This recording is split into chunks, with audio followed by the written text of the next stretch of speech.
Halo, senang bertemu denganmu lagi. Kami harap Anda menikmati kursus ini. Subjek sesi ini adalah good sex. Ada banyak hal yang harus dikatakan mengenai topik yang sangat penting ini dan tujuan kami adalah untuk membuka komunikasi antara Anda sebagai pasangan di area yang sulit dibicarakan orang. Pertama, sebuah cerita. Di rumah Jenny dan Ralph, Jenny mengerjakan sebagian besar pekerjaan rumah tangga. Tapi suatu malam, Jenny tiba di rumah dari kantor untuk menemukan anak-anak telah mandi. Ada cucian di mesin cuci dan yang lainnya di pengering. Makan malam sudah dimasak dan meja diatur. Jenny tercengang. Ternyata Ralph telah membaca sebuah artikel yang mengatakan bahwa istri yang bekerja penuh waktu dan harus melakukan pekerjaan rumah sendiri biasanya terlalu lelah untuk berhubungan seks. Malam berjalan lancar dan besoknya dia memberitahu teman-teman kantor, kami makan malam yang luar biasa. Ralph bahkan membantu anak-anak mengerjakan PR, melipat semua, mencuci dan menyimpannya. Saya sangat menikmati malam ini. Bagaimana setelah itu? Tanya mereka. Oh itu, Ralph terlalu lelah. Kami meminta orang-orang di jalanan untuk memberi pandangan tentang pentingnya seks dalam pernikahan.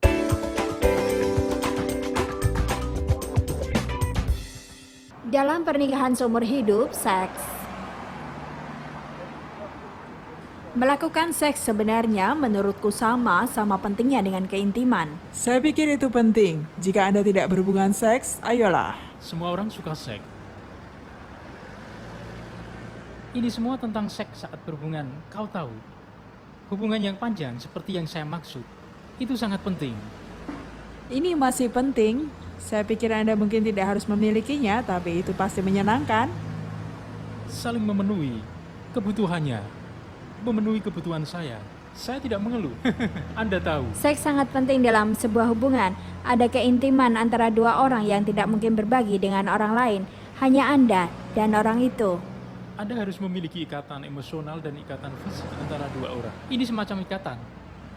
Jika Anda tidak dapat memuaskan pasangan Anda cukup baik, hal itu menimbulkan masalah. Saya sudah mencoba untuk mengurangi minat seks dalam hubunganku sebisa mungkin, tapi Hasrat selalu ada. jadi mau tak mau itu penting. Ya, itu penting. Sangat-sangat Sisi penting. fisik harus diatasi. Saya pikir itu penting, ya memang, tapi tidak seperti dulu. Tidak berbeda, itu berubah. Ya, apalagi setelah punya bayi, keadaan berubah lagi. Tidak di sisi fisik, maka Anda tidak berteman baik. Bagi saya, dengan pengalaman saya tidak akan mengatakan seks. Saya pikir itu tergantung pada individu. Saya misalnya, baik sesekali Anda tahu, Anda mendapatkannya, tapi kemudian lebih memilih komunikasi. Menurut saya itu bukannya yang terpenting. Saya pikir seperti Anda tahu, ketika Anda berada pada hubungan awal atau semacam lebih banyak nafsu atau semacam itu. Apa itu apa adanya? Ini semua hal yang sebenarnya lebih penting loh. Bukan, ini adalah titik menjadi. Anda tahu, untuk reproduksi dan kesenangan bukan? Kami percaya hubungan seks adalah bagian penting dari pernikahan yang kuat dan sehat. Ini mempengaruhi setiap bagian hubungan dan tiap bagian lain dari hubungan kita mempengaruhi hubungan seks. Budaya Barat merusak gagasan itu. Kita dibombardir dengan seks di mana-mana, di majalah, di film, dan di TV. Tapi itu hampir selalu terpisah dari hubungan jangka panjang. Sebagian besar film menunjukkan bahwa seks yang baik adalah tentang kepuasan.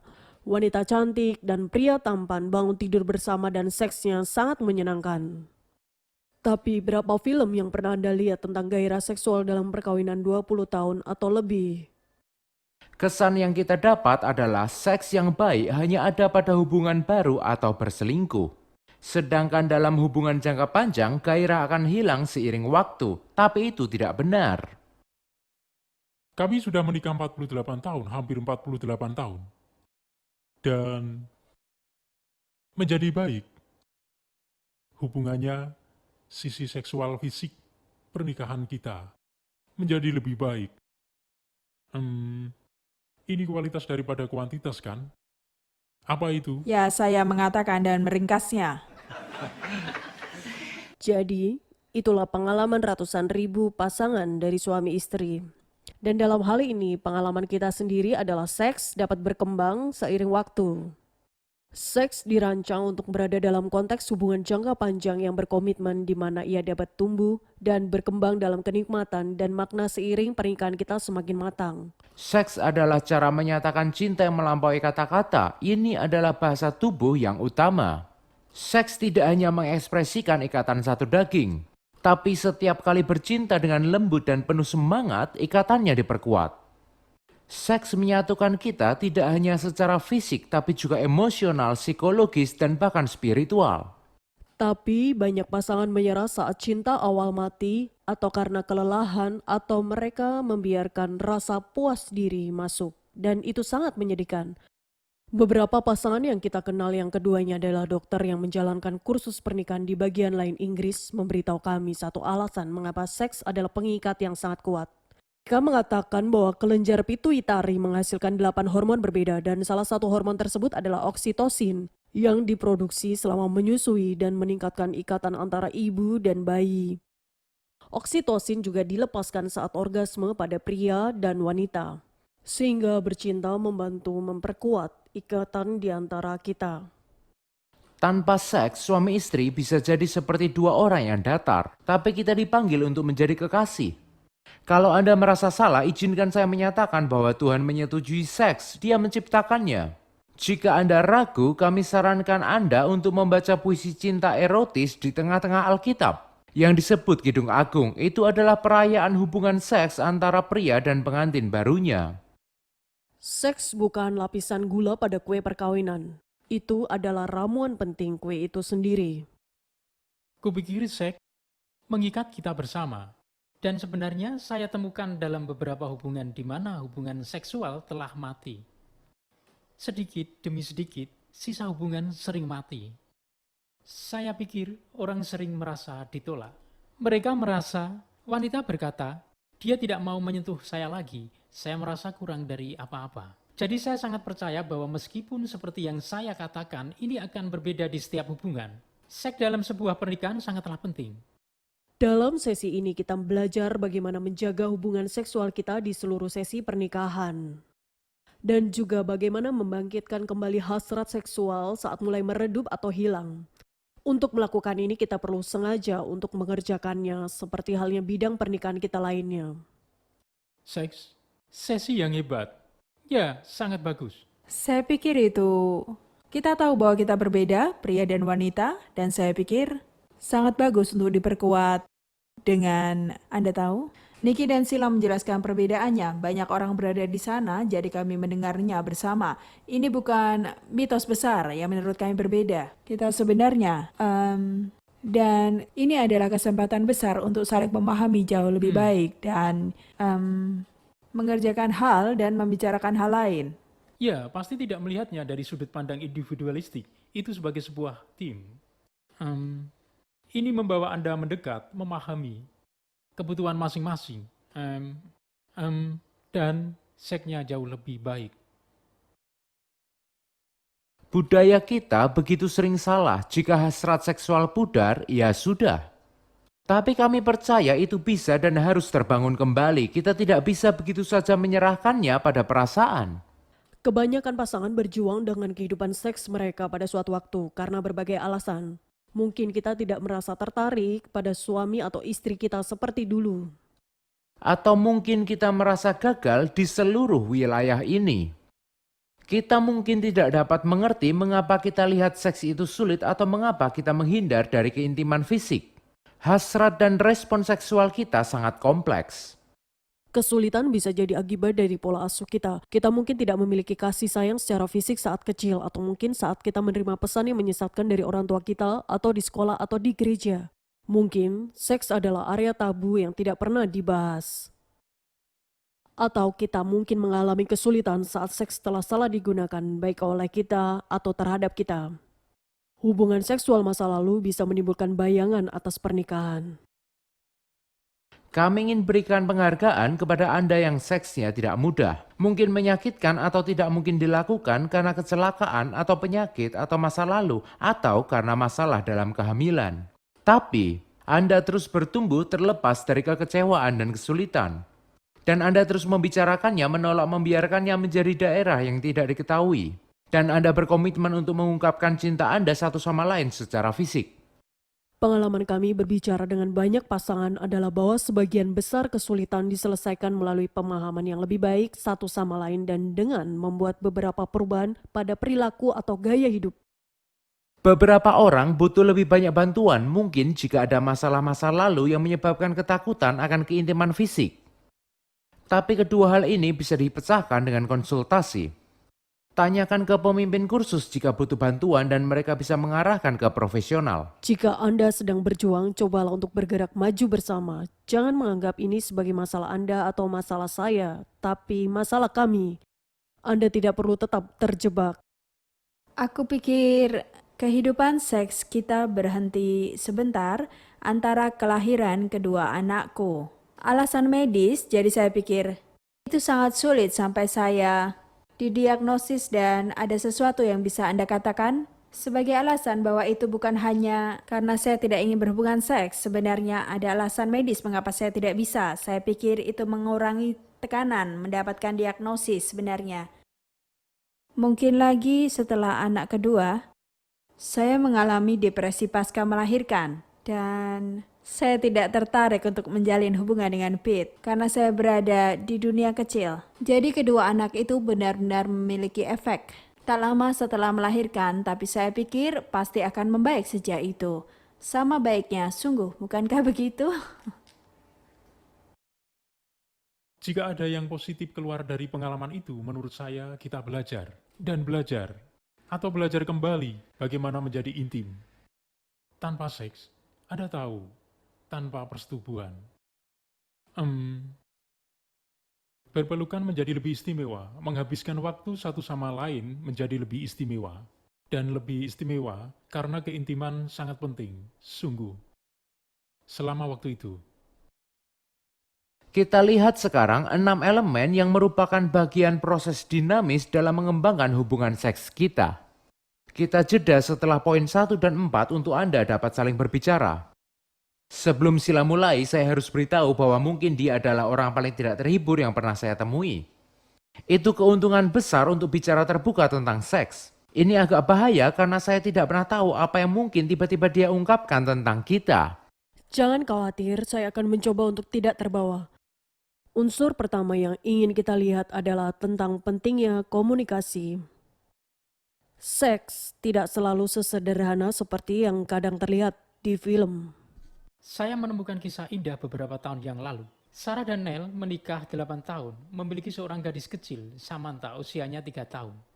Dan kamar Samantha didekorasi ulang, jadi selama seminggu atau lebih dia tidur di tempat tidur kecil, di tempat tidur orang tuanya. Dan dia tidur sekitar pukul 7 malam. Dan mereka membawa pisah bersama-sama dan kemudian menyalakan lilin dan menonton Sleepless in Seattle. Dan itu film romantis bukan? Dan saat mereka tidur, pastilah dia merasa penuh asmara karena mereka masuk di kamar tidur dan gelap gulita. Dia meluncur di sisi tempat tidurnya. Istrinya meluncur dari sisi yang lain. Dia berkata, sayang, lebih dekat. Jangan pernah memikirkannya, katanya. Tidak, oh tolonglah sayang. Tidak, Samantha ada di dalam ruang dan mereka mengobrol dalam bisikan. Oh sayang, tolong. Tidak, lihat, katanya. Ini bukan Sleepless di Seattle, ini bukan Empire State Building. Aku bukan Mick Ryan dan kamu juga bukan Tom Hanks, tidak? Tolong, tidak. Dan tiba-tiba, suara lain bergabung dalam percakapan. Itu ayah. Saat mami bilang tidak, dia berarti tidak.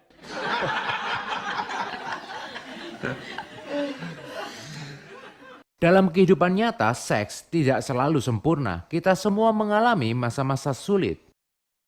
Agar hubungan seks terus berkembang, kita perlu belajar berkomunikasi dengan jujur satu sama lain.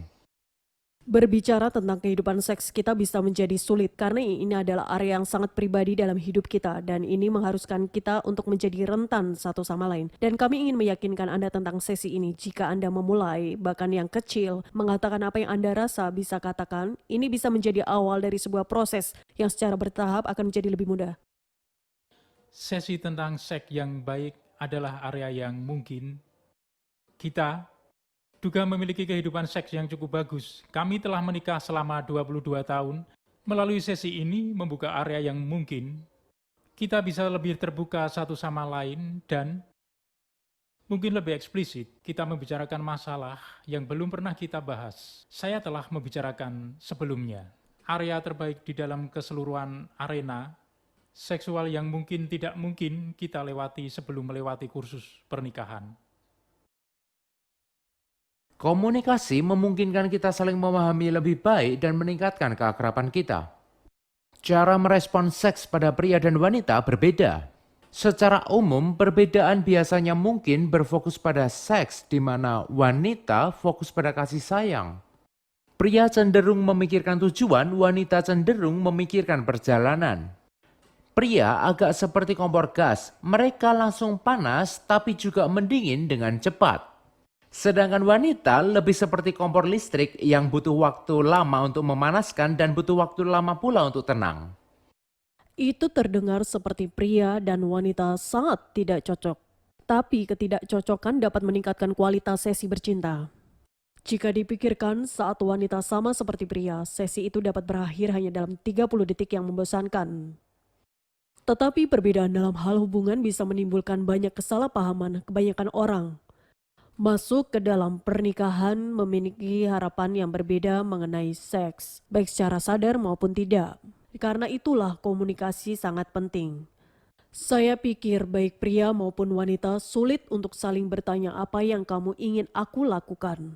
Dan mungkin bertanya dengan malu atau bangga atau kita merasa sudah mengetahuinya.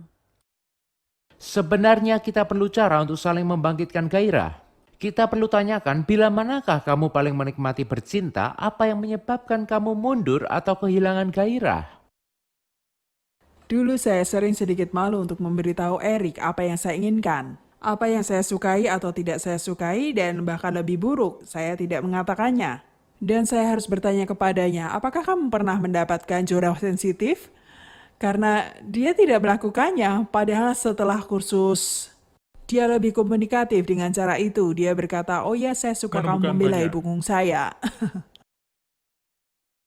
Dia menjadi sangat pandai mengatakan, saya suka itu, oh iya itu enak, atau bahkan memijat bahu. Hal semacam itu, kita akan membicarakannya lebih banyak lagi. Jadi jalannya membantu kami, ini membantu saya, merasa jauh kurang malu untuk mengatakan dengan tepat apa yang saya sukai atau tidak saya sukai. Bagi kebanyakan wanita, penting untuk memiliki cukup privasi dan merasa aman saat bercinta. Dan itu alasan untuk mengunci pintu kamar, terutama jika Anda memiliki anak. Jika Anda punya anak kecil atau jika menghadapi ketidaksuburan, komunikasi yang baik akan sangat penting. Jika tidak, ini bisa menjadi awal sebuah lereng licin yang sulit untuk didaki. Dan saya bisa mengidentifikasinya dengan itu setelah memiliki 4 anak. Saya ingat dengan sangat jelas bahwa Niki dan saya akan pergi selama 3 hari bersama di antara anak ketiga dan keempat yang lahir. Dan saya sangat menantikannya. Dan aku berharap bisa mengobarkan kegembiraan yang sebagian besar telah keluar dari kehidupan seks kita untukku. Namun, setelah hari kedua, saya ingat merasa putus asa dan bertanya-tanya apakah tubuh saya bisa merespon dengan cara seksual lagi. Saya menghabiskan setengah dari 1 malam menangis. Dan tahukah Anda, hanya dengan berbicara dengan Niki, saya merasa dia mengerti dan itu membuat perbedaan. Dan saya pikir itu tidak benar sampai anak bungsu kami berusia 2 tahun dan tubuh saya kembali merespon dengan normal. Dan itu 4 tahun kemudian dan rasanya sudah lama sekali. Jika kita gagal memberi ruang dan waktu untuk membicarakan perasaan, hal itu mudah menyebabkan kesalahpahaman dan perasaan terpisah sendiri. Komunikasi sangat penting untuk mengatasi masalah. Masalah tidak berarti akhir dari kehidupan seks. Di sesi ini kami wawancarai Maggie Ellis, terapi psikoseksual. Mari dengarkan. Seringkali orang akan menghadapi masalah seksual dalam pernikahan mereka, tapi melakukan pendekatan burung unta, mengubur kepala mereka di pasir, berharap itu tidak akan hilang. Saya pikir karena kita malu, mungkin kita tidak tahu siapa yang harus pergi dan minta bantuan. Dan juga karena menyentuh identitas diri dan kepercayaan diri kita secara mendalam. Dan seringkali kita berharap itu hilang dan tidak melakukan apapun. Hal itu menyedihkan, biasanya semakin memburuk. Jauh lebih baik untuk Bicara langsung mendapatkan bantuan yang dibutuhkan. Mulailah dengan hanya berbicara di dalam pernikahan. Tapi jika Anda tidak dapat menyelesaikan, pergi dan bicara dengan dokter umum Anda ke spesialis terapi psikoseksual atau siapapun yang ada. Karena jika kita mendapatkan bantuan dengan cepat, maka biasanya semuanya bisa diselesaikan sejak awal dan tidak harus jadi masalah besar. Saat itulah kita meninggalkan dan mengabaikannya sehingga mereka bercokol, baik secara psikologis dan bukan secara fisik, dan kemudian bisa menjadi jauh lebih sulit untuk diobati. Juga, terkadang masalah seksual sebenarnya disebabkan oleh masalah fisik, sama sekali tidak ada hubungannya dengan psikologi. Tapi mungkin ini merupakan hasil sampingan dari beberapa obat yang sedang dikonsumsi atau karena diabetes. Ada berbagai macam gangguan fisik yang bisa menyebabkan masalah seksual. Dan sebenarnya hanya untuk mengisolasi apa penyebab fisiknya. Mungkin mengganti beberapa obat, mendapatkan perawatan yang tepat, bisa menjadi semua yang dibutuhkan untuk menyelesaikan masalah yang tepat. Menurut statistik medis, 40% wanita dan lebih dari 30% pria akan pada suatu waktu mengalami masalah seks. Bagi pria, 2 dari masalah fisik yang paling umum adalah disfungsi ereksi dan ejakulasi dini, dan keduanya dapat dibereskan. Bagi wanita, masalahnya bisa jadi kehilangan keinginan, mungkin karena kelelahan, atau bisa juga sakit fisik saat bersenggama, atau gagal mencapai orgasme. Bagi wanita, gairah lebih kompleks. Statistik medis menunjukkan bahwa 99% wanita secara fisik mampu mencapai orgasme. Namun, ada banyak wanita yang tidak atau jarang melakukannya. Sekali lagi, ada alasan yang berbeda untuk itu. Tetapi bagi seorang wanita, untuk dipahami secara emosional akan cenderung menjadi bagian penting dari pemenuhan pengalaman. Bagi pria dan wanita, emosi negatif seperti rasa takut, bersalah, dan cemas sering menghalangi kesenangan seksual. Dibutuhkan keberanian dan kepercayaan untuk membawa ketakutan kita secara terbuka dan membicarakannya satu sama lain. Tapi begitulah cara untuk bergerak maju bersama. Kami ingin Anda mendengar sekarang dari pasangan kami, Richard dan Catherine, yang menikah selama 24 tahun. Kami kursus pernikahan 10 tahun yang lalu. Pernikahan yang cukup bagus pada saat itu. Kita akan menemukan cara untuk memiliki pernikahan yang hebat. Kupikir kita mengira pernikahan kita hebat, tapi bisa menjadi lebih baik. Kami tahu daerah tertentu, khususnya seks. Kami tidak benar-benar memiliki sarana. Kami tidak tahu bagaimana cara maju. Kursus pernikahan adalah kesempatan besar untuk melihat area khususnya. Sesi 1 adalah bagian dasar, dan pada saat itu kami mengisi kuesioner, mengambil stok. Itu memberi saya kesempatan untuk jujur dan menuliskan 1 atau 2 poin yang Anda harap bisa. Anda bicara nanti, saya berpikir, baiklah, saya mencoba dan jujur, akan menilai di mana kita berada. Saya menuliskan jawaban saya, ketika saya membagikannya dengan Catherine, tidak seperti yang saya harapkan. Ya, saya sangat merasa kesal saat membaca apa yang Richard tuliskan. Karena ini menghancurkan ilusi saya tentang hubungan cerah yang saya alami, terutama tentang bidang seks dan keintiman fisik. Ini bukan awal yang baik. Kursus berlanjut sehingga kami dapat membicarakan hal ini. Ada tempat yang aman untuk melakukannya, mempelajari sarana untuk berkomunikasi dan menangani masalah dengan cara yang konstruktif.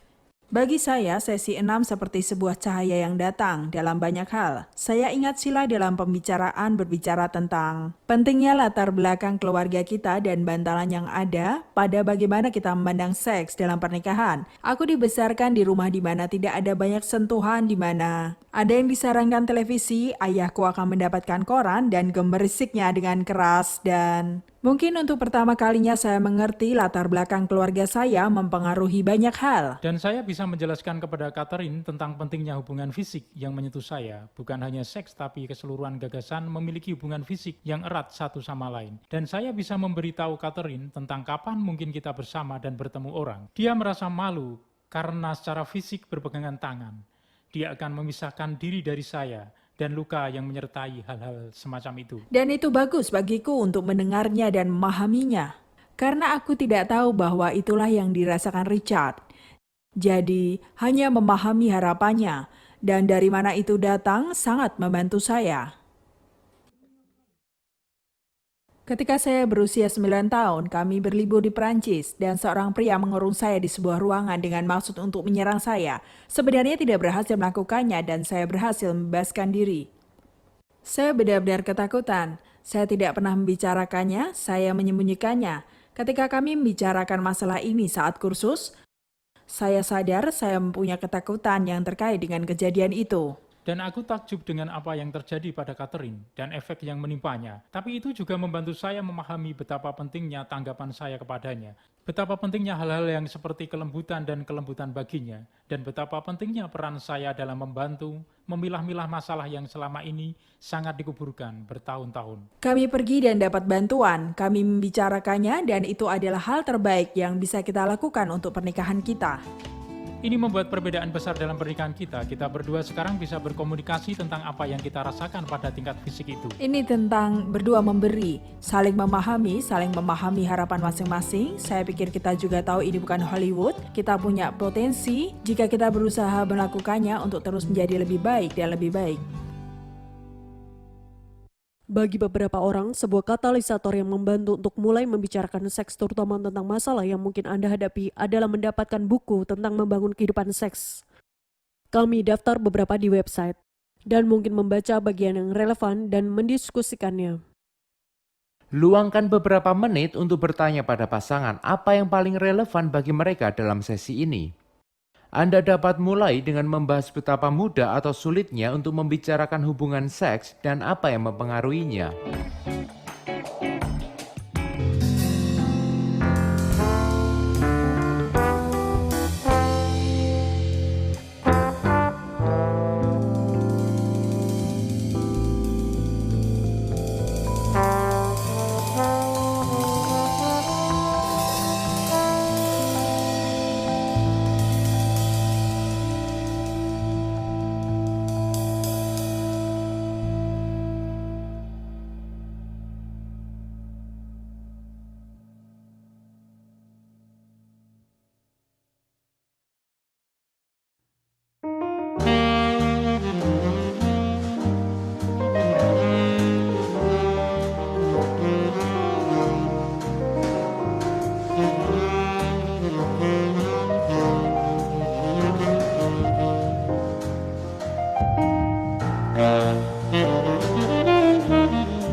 Kami berharap dapat membantu memulai percakapan yang akan Anda lanjutkan, dan Anda akan merasa lebih mudah.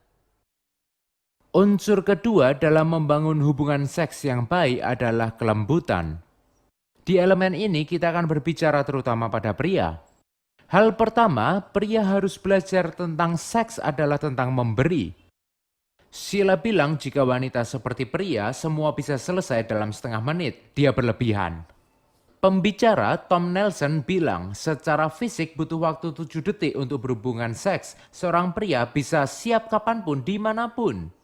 Tapi seorang pria tidak bisa menjadi kekasih yang baik kecuali jika dia dibantu dengan pembersihan, mengisi mobil dengan bahan bakar, membuang sampah dan peka terhadap kebutuhan istrinya. Kelembutan berarti tidak hanya menunjukkan dukungan dengan cara yang praktis, tapi juga meluangkan waktu untuk menyesuaikan kebutuhan emosional istri kita. Diagram ini merangkum perbedaan antara pria dan wanita saat berhubungan seks. Bagian atas adalah orangnya. Anda bisa melihat tombol on dan off sangat jelas dan sangat sederhana. Bagian bawahnya adalah wanita dan terlihat sedikit lebih rumit. Dan seperti yang dikatakan seseorang di kursus pernikahan kepada kami, lagi pula pemasangan kabel akan berubah setiap 2 minggu sekali. Dalam budaya kita, seks menjadi sangat berorientasi diri, sehingga pertanyaan yang paling sering ditanyakan adalah bagaimana bisa memuaskan keinginan saya, bagaimana bisa mendapatkan kepuasan maksimal. Tapi seks yang baik bukan tentang mekanik dan teknik seberapa sering atau banyak orgasme yang bisa kita capai. Seks adalah tentang memberi diri satu sama lain. Sebagai pria, kita harus belajar dan belajar kembali untuk memberi emosi terlebih dahulu dan itu butuh waktu. Bagi wanita untuk memberi dirinya, konflik harus selesai terlebih dahulu. Dia harus merasa aman, merasa dicintai dan istimewa. Kebalikan dari kelembutan adalah kekerasan. Situs web pemerintah Inggris melaporkan bahwa 1 dari 4 wanita beberapa menderita bentuk kekerasan dalam rumah tangga. Yang paling mengerikan adalah bahwa beberapa di antaranya terjadi di kamar tidur. Kamar tidur adalah tempat kita membuat diri kita pada akhirnya rentan, di mana kita paling intim satu sama lain. Kamar tidur harus menjadi tempat di mana seorang wanita tahu bahwa dia aman dan dicintai, di mana dia akan diperlakukan lembut, dihargai oleh pria yang tidak mengenalnya seperti orang lain. Kelembutan juga berarti bersikap lembut dengan kata-kata. Ada hubungan yang sangat kuat antara saling membangun harga diri dan membangun hubungan seksual yang intim. Kita perlu membuat aturan untuk tidak mengkritik bentuk tubuh pasangan kita atau membandingkan dengan mode saat ini. Tahukah Anda bahwa hanya 1% wanita yang secara fisik mampu memiliki sosok seperti supermodel dalam iklan? Sejujurnya kita akan terlihat sedikit lebih baik dengan polesan. Kita tidak boleh berhenti saling menceritakan apa yang kita sukai dari tubuh orang lain. Kata-kata lembut akan membangun kepercayaan pada pasangan. Pada saat bersamaan, kita perlu mengurus tubuh kita demi kepentingan masing-masing. Kebanyakan orang saat mereka bertunangan berusaha keras untuk tetap fit dan sehat dan terlihat keren. Dan sayangnya setelah menikah, beberapa orang berhenti berusaha dan membiarkan diri mereka. Dan itu tidak adil bagi yang lain. Pasangan kita harus memberitahu jika nafas atau tubuh kita berbau tidak enak. Terlalu mudah untuk menjadi pasif dalam pernikahan, tapi tujuan kita adalah tetap menarik bagi suami atau istri kita. Kami saling menikmati dan saling menikmati satu sama lain. Sekarang jika kita keluar, pergi ke konser musik dan kita duduk di sana berpegangan tangan sepanjang malam, kita pulang ke rumah dan kita santai bersama. Aku tahu jika aku memakai dasi. Saat dia keluar, ya. Dasi hal yang luar biasa pada An. Jika saya menyelipkan dasi, itu sebabnya saya membawa dasi. Saya memasang dasi. Maaf, jika saya menyelipkan dasi, saya bisa memenangkan An setiap saat. Tapi kalau aku tahu apa yang membuat An senang, apa yang membuatnya berubah, sama saja lagi An tahu apa. Yang membuatku berbalik, ya. bukan? Akhirnya, kelembutan melibatkan lembut dengan sentuhan. Kita mungkin perlu meningkatkan sentuhan non-seksual, bersikap sayang, berpegang tangan, melingkarkan lengan di bahu atau pelukannya, atau saling membersihkan. Sentuhan sangat penting dan ini selalu berubah. Saya rasa saya menikah dengan latar belakang yang tidak terlalu menyayangi. Tapi bagaimanapun saya suka dicentuh. Dan pada saat itu saya menyadari Perbedaan antara sentuhan seksual dan non-seksual yang sebenarnya menyelesaikan banyak hal untuk Ya, kita. saya pikir tantangan bagi saya adalah memahami cara terbaik untuk mengekspresikan kasih sayang saya melalui sentuhan jil dan tidak mengirimkan sinyal yang salah. Jadi belajar perbedaan. Dan terkadang mereka sangat halus. Antara sentuhan seksual dan non-seksual itu sangat bermanfaat dalam kursus. Jika pria hanya menyentuh istrinya saat mau seks, dia mengirimkan sinyal yang mengerikan. Istrinya merasa dimanfaatkan daripada dicintai. Itu sama sekali tidak dapat menyebabkan kontak fisik karena istrinya mundur jika diinginkan oleh suaminya sebagai dorongan seks. Mari kita lihat elemen ketiga, pentingnya responsif. Kita semua perlu mengenali hal yang sangat kuat yang harus kita berikan satu sama lain melalui hubungan seksual. Saya pikir sebagai wanita perlu memahami dan percaya diri dengan positif dari seksualitas kita. Responsivitas kita secara seksual dapat berarti untuk pasangan. Pasangan Geoff dan Sontevelde melakukan penelitian ekstensif tentang perbedaan pria dan wanita dalam pendekatan terhadap seks dalam perkawinan. Hasil survei 1.000 orang ditemukan 75% suami dan 25% istri menginginkan seks yang lebih banyak dan lebih baik. Yang mereka inginkan agar pasangan lebih responsif dan menunjukkan keinginan mereka pada pasangan. Banyak dari kita tidak menyadari konsekuensi emosional dari respon kita, atau kurang sadar. Seorang istri mungkin terlalu mudah menafsirkan keinginan suaminya untuk seks sebagai keinginan fisik semata atau permintaan yang tidak sensitif. Seorang suami dalam survei Velden berkata pada banyak pria, saat dia bilang tidak, saya merasa tertolak. Tidak, bukan tidak berhubungan seks seperti yang mungkin dirasakannya. Itu bukan untuk orang seperti saya. Dan saya rentan seperti yang saya minta atau lakukan. Ini penolakan sederhana. Ketika kita sebagai istri menunjukkan keinginan kita untuk suami, kita mengkomunikasikan cinta kepadanya dengan ampuh. Menjadi responsif mungkin berarti berinisiatif bercinta sebagai pilihan yang disengaja, meski kita mungkin tidak mood. Bagi kebanyakan wanita dan untuk sejumlah besar pria, hubungan seks dimulai sebagai keputusan dan kemudian gairah mengikuti. Terkadang kita memilih untuk mengatakan untuk bercinta karena kita menghargai kehidupan seks kita dan mengetahui semua hal indah yang dihadapi. Bahkan mungkin Anda lebih suka pergi tidur atau melakukan sesuatu yang lain. Setelah membuat pilihan itu, kita perlu terus membuat pilihan untuk hadir secara penuh dalam melakukan percintaan. Seperti yang kita lakukan, maka keinginan dan gairah bisa mengikuti. Dan itu bisa berubah menjadi sesuatu yang menyenangkan bahkan jika pada awalnya kita tidak mengharapkan. Jadi lebih dari sekedar berlaku untuk bercinta di luar pilihan, untuk membuat pilihan dalam bercinta, dan saya ingin menekankan bahwa penting tidak hanya untuk mengatakan ya, tapi memilih untuk hadir sepenuhnya di dalamnya. Karena kita bisa bilang iya tapi terpisah dari pengalaman mental dan tubuh kita. Dan bukan itu artinya ya. Ya berarti saya memilih untuk berhubungan dengan tubuh saya dan berhubungan dengan cinta, pikiran, dan emosi saya. Memberikan semua kepada pasangan saya karena itulah yang kita maksud dengan bercinta. Respon kita dapat memberi rasa percaya diri dan kesejahteraan yang luar biasa kepada pasangan kita tentang kehidupan. Namun, responsivitas membutuhkan iklim kepercayaan di antara kita. Kepercayaan adalah fondasi hubungan seksual yang baik.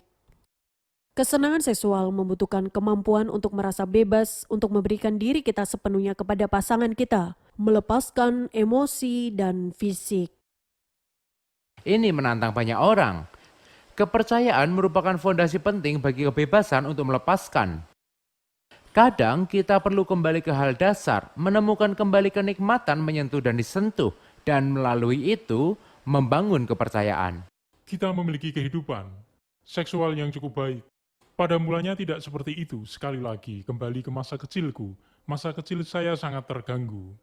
Karena ketika kita sampai pada suatu hubungan dan sisi seksual, di mana kuncinya adalah kerentanan. Saat kita bercinta, saya membuat diri saya rentan. Saya perlu membuat diri saya rentan kepada An. Dan Anda perlu membuat kepercayaan. Dan butuh waktu untuk dibangun. Ya, bagi saya cukup lama.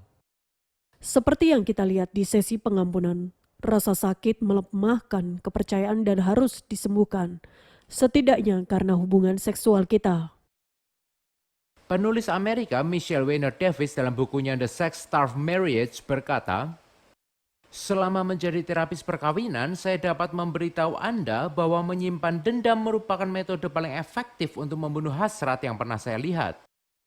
Terkadang melepaskan masa lalu terlihat seperti hal yang tidak mungkin, terutama saat rasa sakit itu sangat besar.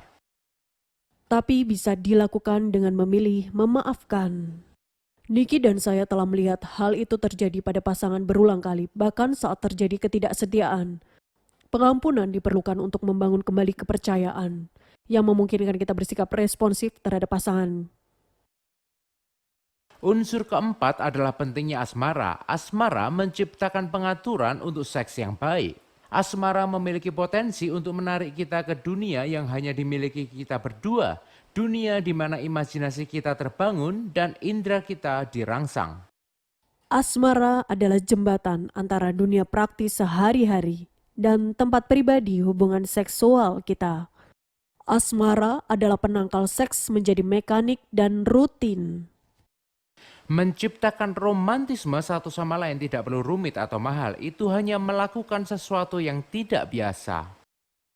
Saya sangat menikmati sisi romantis dari hubungan kami. Saya sangat mencintai ketika Gerard membawa saya ke rumah seikat bunga atau dia membantumu mandi dengan beberapa lilin. Hanya membantu saya memasak makan malam yang benar-benar menyenangkan. Dan kami hanya memiliki malam yang sangat menyenangkan di rumah bersama. Dan dia sangat baik dalam melakukan itu ketika saya menyisihkan waktu untuk menikmati makan malam romantis bersama. Menakjubkan apa yang dia dapatkan.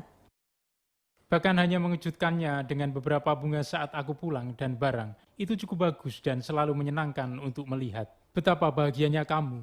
Dan hanya untuk melihat betapa nyaman dan santainya perasaanmu. Dan saya tahu apakah berhasil. Karena asmara begitu penting bagi banyak wanita, ada baiknya saat suami mengambil inisiatif, meski hal itu mungkin tidak terasa alami. Nah, satu hal yang saya pelajari di kursus pernikahan tentang seks adalah tipikal menurut saya mungkin cara pria mendekatinya, oke, ayo. Dan teruskan. Itu tidak benar-benar bekerja. Dan begitu saya harus belajar tentang asmara. Jadi, seperti orang baik, saya keluar dan membeli buku tentang romansa. Dan jadi aku memutuskan suatu hari aku pergi ke kebun. Kami dulu punya mawar ini. Jadi saya mendapatkan semua mawar ini, saya mengambil semua kelopak bunga mawar itu. Dan saya mengisi bak mandi dengan semua kelopak mawar ini. Dan saya menaburi kelopak bunga di lantai kamar mandi. Dan aku mengisi bak mandi dengan air panas. Maka dia pulang ke rumah dan mandi, ini penuh dengan kelopak mawar. Dan kupikir itu adalah hal terbodoh yang pernah kulihat sepanjang hidupku. Tapi dia menyukainya, dan aku tidak bisa mempercayainya. Dan itu memiliki dampak yang baik dan hasil yang bagus. Jadi saya agak belajar bahwa asmara itu penting.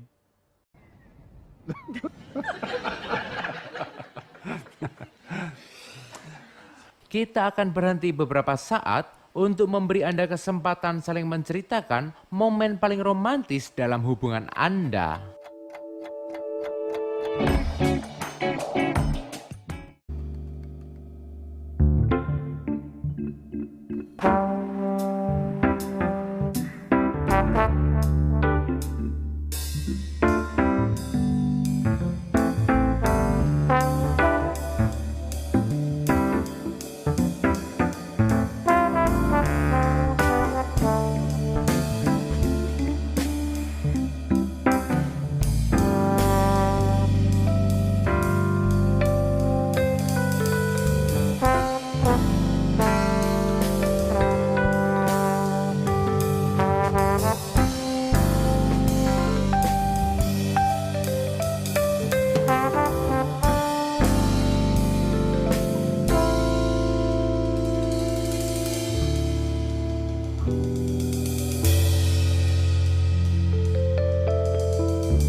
Unsur kelima adalah pentingnya antisipasi.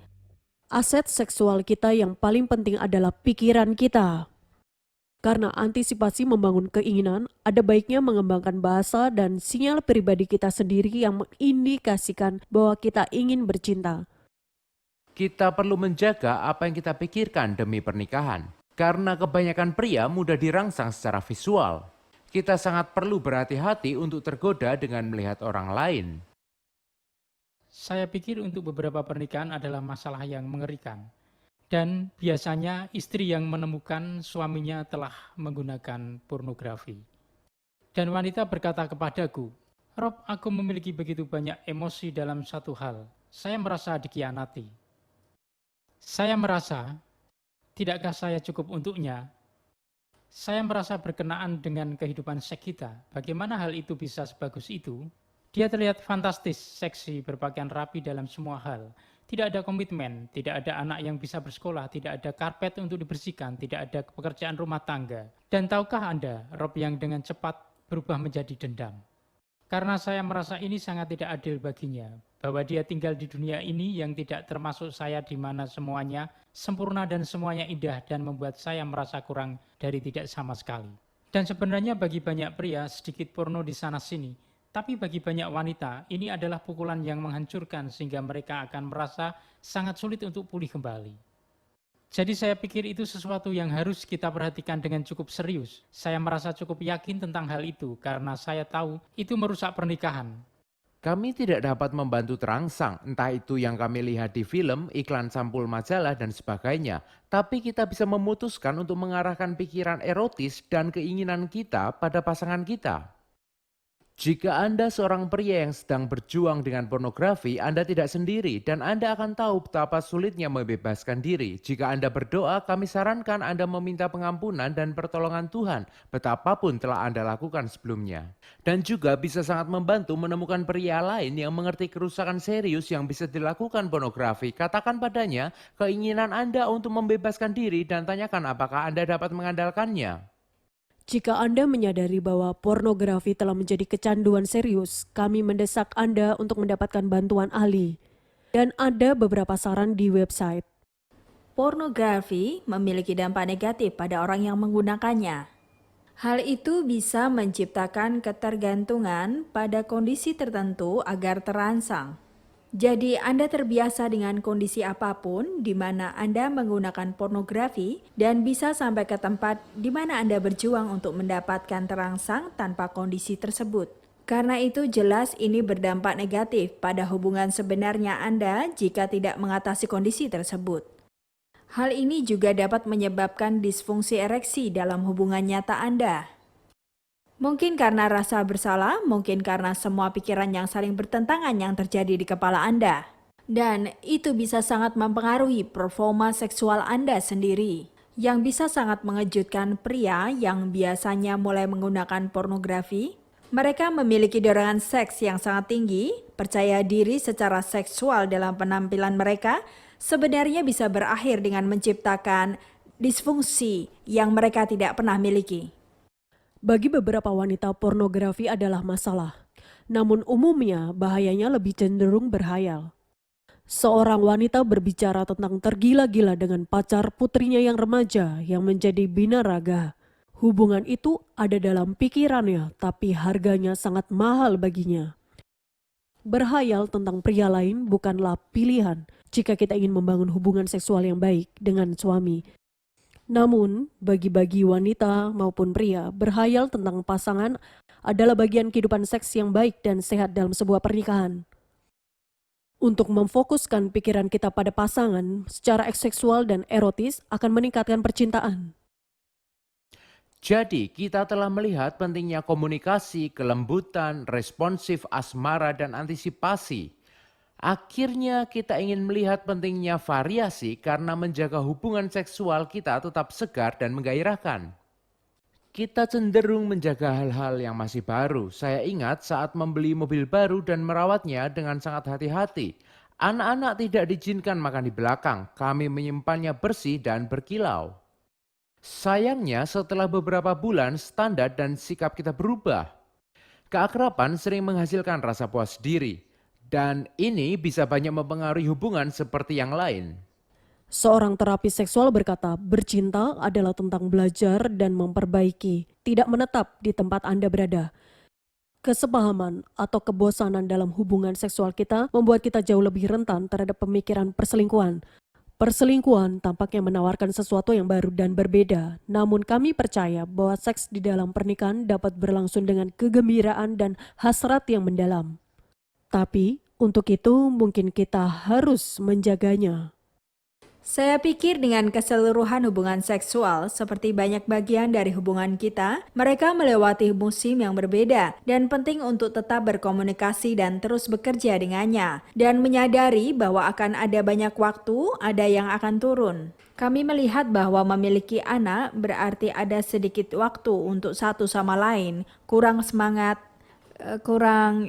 lebih banyak pekerjaan hanya untuk tetap dekat di daerah ini. Dan mereka menyebutkannya bahwa cara pandang dunia ini seiring berjalannya waktu dan kenikmatan keakraban berkurang. Karena melakukan kursus, segalanya menjadi lebih baik. Cukup berkomunikasi di bidang ini. Sejujurnya aku bisa mengatakan jauh lebih baik sekarang daripada Luar saat pertama biasa. kali menikah. Dari segi variasi, kita bisa memvariasikan tempat yang kita sukai, tidak selalu di kamar. Kita bisa bervariasi siapa yang mengambil inisiatif. Kita mungkin bisa bervariasi waktu, tidak selalu di malam hari. Ini bukan saat yang paling dinamis bagi sebagian kita yang kelelahan. Ragam dan kreativitas dalam hubungan seksual sangat penting. Saya sadar bahwa begitu saya berkata, beberapa orang kemudian merasa tertekan. Mereka harus seperti gurita atau pemain hebat, dan itu bukan semangatnya. Semangatnya adalah menikmati bersikap ekspresif, membawa perubahan, agar tidak terjebak dalam kebiasaan, untuk tidak membosankan, cukup sederhana. Karena apapun yang terus kita ulangi kehilangan dampaknya. Jadi kita tidak terjebak dalam kebiasaan lama untuk bercinta, betapapun indahnya itu adalah yang pertama beberapa kali, mungkin akan kehilangan dampaknya setelah beberapa saat. Kita juga bisa memvariasikan atmosfer. Sinar lampu 100 watt bukanlah cahaya yang paling sensual. Tentu saja membuat saya merasa seperti paus yang terdampar. Candlelight jauh lebih baik. Kita perlu izin satu sama lain untuk bereksperimen dan membuat penemuan baru. Kita harus mendekatinya dengan sangat sensitif dengan waktu yang disepakati bersama. Itu berarti berusaha memberikan kesenangan kepada yang lain dan tidak mengambilnya untuk diri sendiri. Variasi membutuhkan kreativitas dan asmara. 1 atau 2 malam di lingkungan yang berbeda mungkin adalah apa yang dibutuhkan untuk menyalakan kembali semangat. Latihan berikutnya dalam manual Anda bicara tentang seks. Adalah kesempatan mendiskusikan harapan dan ketakutan satu sama lain. Kami sarankan Anda menulis jawaban pertanyaan-pertanyaan yang relevan bagi Anda. Anda tidak perlu menulis esai, kemudian mulai bicara tentang apa yang masing-masing tuliskan. Bagi sebagian akan sangat sulit, tapi saat Anda mulai melangkah, itu akan menjadi lebih mudah.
Tanpa sepenuhnya memberikannya, PR Anda minggu ini sangat praktis.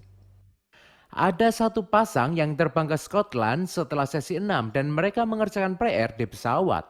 Baru setelah berada di pesawat, mereka membuka halaman di manual dan melihat apa yang terlibat. Seperti yang telah kita tekankan selama sesi ini, hubungan seksual kita merupakan area pernikahan yang penting namun tidak selalu mudah. Bila terbengkalai, kita lebih berisiko salah satu dari kita berselingkuh. Setelah kursus kami menyadari bahwa ada beberapa cara yang benar-benar baik untuk berperkara bukti pernikahan Anda dan sedihnya, serta sayangnya kami belum pernah mengikuti kursus dan kami sampai di jalan yang cukup rusak akibat urusan di masa lalu.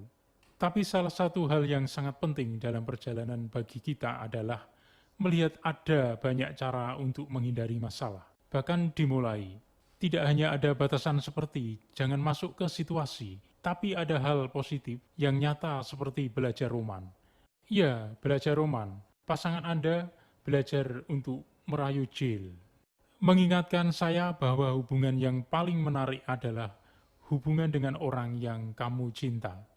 Dan begitulah yang sangat positif dan membantu menjaga pernikahan kita sekarang.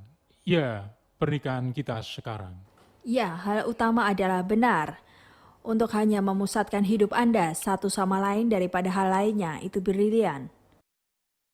Tak seorang pun terbebas dari bahaya perselingkuhan. Tapi ada beberapa langkah praktis untuk melindungi pernikahan dan mencegah perselingkuhan. Affair proving, perkawinan kita adalah sesuatu kita benar-benar sadar dari saat kita menikah. Itu adalah sesuatu yang sangat banyak ditangani Niki dan Sila dalam kursus pranikah kami. Dan kita benar-benar menggunakan kata affair proof ketika kita membicarakannya. Kita sering mengatakan kata jadi dalam hal contoh kita bermimpi atau kita memiliki pemikiran tentang orang lain, maka kita saling berbagi pemikiran. Jika Anda tahu Rachel memberi seseorang tumpangan ke rumah atau sebaliknya saya memberi tumpangan ke rumah larut malam, atau sebenarnya Anda tahu jika kita belum memberitahukannya kepada mereka kemana kita akan berada, itulah yang akan kita lakukan. Mungkin itu adalah salah satu hal pertama yang terlepas dari bibir kita saat kita saling bertemu lagi. Sebenarnya membiarkan mereka tahu persis di mana kita berada. Dan apa yang telah kita lakukan bersikap akuntabel sebenarnya melalui pertanggungjawaban yang melakukan. Affair proof. Perkawinan Anda mungkin dengan orang-orang tertentu jelas, dengan orang-orang dari lawan jenis. Jadi hanya memastikan bahwa saat kita berpisah, itu sebenarnya tidak ada rahasia di sana. Karena saya pikir segera setelah ada jenis rahasia, maka Anda tahu Anda bisa terbuka terhadap Anda tahu memiliki entah itu salah pemikiran atau Anda tahu. Kami ingin melihat 4 cara tertentu agar kita bisa melindungi pernikahan kita dari perselingkuhan. Cara pertama adalah membangun satu sama lain. Penyebab paling umum dari perselingkuhan adalah kegagalan untuk memenuhi kebutuhan emosional masing-masing untuk dorongan perhatian, kasih sayang, dan sebagainya. Seorang aktris yang ikut membintangi bersama George Clooney ditanya apakah dia menemukannya seksi, dan dia menjawab, "Saya cenderung tidak melihat pria seperti itu sejak saya menikah. Antena itu tidak lagi hidup dalam diriku. Saya sangat dicintai oleh suami saya, jadi saya tidak merasa perlu mendapat perhatian semacam itu dari pria lain. Dia menyediakan semua." Kedua, menetapkan batasan. Perselingkuhan mulai dan berhenti di dalam pikiran. Kita tidak bisa menahan diri untuk tertarik pada orang lain, tapi kita bisa memutuskan untuk tidak memikirkan hal tersebut. Kata-kata Yesus menawarkan perlindungan terbaik. Kamu telah mendengar, jangan berzina, tapi aku katakan padamu bahwa setiap orang yang melihat seorang wanita dengan penuh nafsu telah berzina dalam hatinya. Perbedaan antara sekedar melihat seorang wanita dan menatapnya dengan penuh nafsu biasanya sekitar 5 detik. Tapi banyak urusan tidak dimulai dengan ketertarikan seksual langsung, tapi melalui percakapan intim. Perzinahan fisik biasanya didahului oleh perzinahan emosional. Seorang wanita yang pernikahannya diancam oleh hubungan email dengan pria lain yang sudah menikah mengatakan hubungan soulmate emosional saya beralih ke email dan saya tidak sabar untuk membuka inbox saya. Saya menghabiskan berjam-jam setiap hari untuk mengirim email kepada orang lain dan saya berhenti berkomunikasi dengan suami. Jika kita merasa tertarik, menetapkan batas berarti menghindari sendirian bersama rekan kerja lawan jenis, menolak undangan makan siang, atau jika kita merasa keintiman emosional berkembang, mengakhiri korespondensi. Juga hanya mengingatkan diri kita bahwa kita 100% sudah menikah, itu memberi dampak besar setiap hubungan yang pernah kita miliki. Saya memiliki banyak gadis yang hanya teman baik. Karena kita sekarang sudah menikah, harus ada jarak yang jauh lebih sedikit daripada yang mungkin ada Ya, di itu masa benar. lalu. Melihat bagaimana Anda menghabiskan waktu, dan hal semacam itu juga merupakan kunci. Ketiga, berbicara dengan seseorang tentang itu. Saya ingat 2 teman kami di tahun pertama perkawinan mereka terkejut saat mereka berdua merasa tertarik pada orang lain. Untuk memulai, mereka tidak saling bercerita dan semakin lama mereka merahasiakan, semakin kuat kegilaan itu terjadi. Hanya ketika mereka mengakui satu sama lain bahwa gelembung itu meledak. Jika kita tidak bisa memberitahu pasangan kita, maka penting untuk memberitahu orang lain apakah perasaan itu terlalu kuat. Mengidentifikasi teman yang terpercaya akan sering membantu kita melihat situasi yang kita hadapi dan bahaya membuang apa yang sangat berharga. Keempat, pertahankan seks tetap hidup. Sepanjang perkawinan pada waktu yang berbeda, suami dan istri mungkin memiliki tingkat keinginan yang berbeda yang dapat menyebabkan konflik. Kita mengalami dalam pernikahan kita di mana kehidupan seks kita tidak baik. Dan aku ingat kita berdua terbelah. Dan saya pikir itu penting. Saya pikir kita lebih mudah jatuh ke dalam urusan di mana kehidupan seks kita tidak hanya tidak baik, tapi di mana kita merasa orang lain tidak menginginkan kita, di mana kita merasa ditolak. Jadi saya pikir itu layak dilakukan. Sewaktu mengakhiri sesi ini, kami dorong Anda untuk bahan vital dari hubungan Anda layak diperhatikan dan diinvestasikan. Menjaga seks tetap hidup berarti mengingat bahwa hidup adalah memberi satu sama lain. Kadang dengan menunjukkan pengekangan saat orang lain berusaha untuk memulai atau bersikap responsif. Keinginan seksual tidak tinggal pada tingkat yang sama. Tapi saat kita meningkatkan keintiman emosional di antara kita, keinginan fisik biasanya akan mengikuti. Kita perlu mengambil pandangan besar. Ini adalah proses membangun atau membangun kembali hubungan seksual kita selama pernikahan kita. Dari sesi ini, Anda mungkin ingin menghabiskan beberapa menit dengan meminta maaf pada pasangan di mana ada sesuatu yang telah merusak keintiman seksual Anda.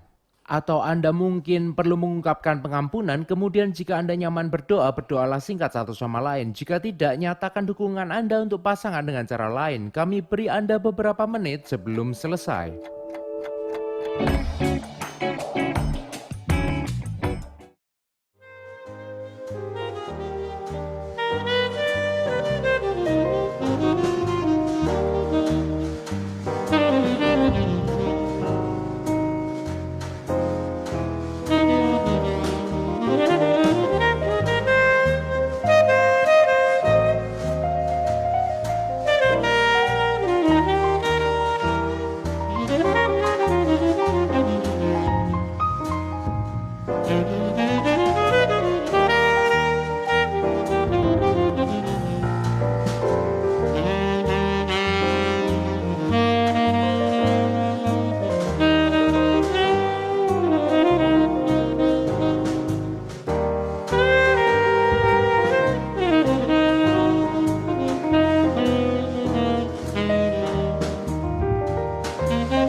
Saya akan mengakhiri dengan doa.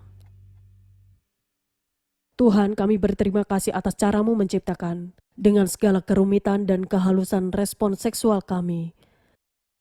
Terima kasih kami bisa saling mengekspresikan cinta kami melalui hubungan seksual.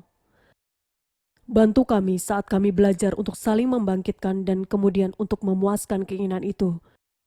Bantu kami untuk saling memberikan cinta kepada seluruh pernikahan kami. Dalam nama Yesus, amin. Amin. Sebelum Anda pergi, kami sarankan Anda meluangkan beberapa menit dengan buku harian Anda mengatur beberapa waktu untuk pernikahan ini. Itu semua dari kita. Kami harap sesi ini membantu dan memungkinkan Anda berbicara bersama tentang topik ini. Selamat tinggal. Nikmati pekerjaan rumah, selamat tinggal.